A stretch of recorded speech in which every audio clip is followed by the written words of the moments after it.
और चलिए इस वक्त सिरमौर से बड़ी खबर है। जोंग में भारी भूस्खलन हुआ है। शिलाई के माशू चियोग के पास है जोंग। बादल फटने जैसे हालात पैदा हुए हैं। भूस्खलन की चपेट में आई हैं कई गाड़ियां। तो सिरमौर से इस वक्त बड़ी खबर आ रही है, जहां पर लैंडस्लाइड की खबर आ रही है। जोंग में भारी भूस्खलन हुआ है।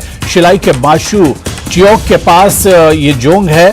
बादल फटने जैसे हालात पैदा हुए हैं। भूस्खलन की चपेट में कई गाड़ियां आई हैं और तस्वीरें भी आप टीवी स्क्रीन पर देख सकते हैं कि भूस्खलन के बाद कितनी तबाही मची है। अचानक पहाड़ से जो मलबा है वो नीचे आ गया और ट्रैफिक जो गाड़ियां थी वो एक तरह से क्षतिग्रस्त हुई हैं इस भूस्खलन में। शिलाई के माशू चियोग के पास यह हादसा पेश आया है। भूस्खलन की चपेट में कई गाड़ियां आई हैं और इन गाड़ियों को काफी नुकसान पहुंचा है।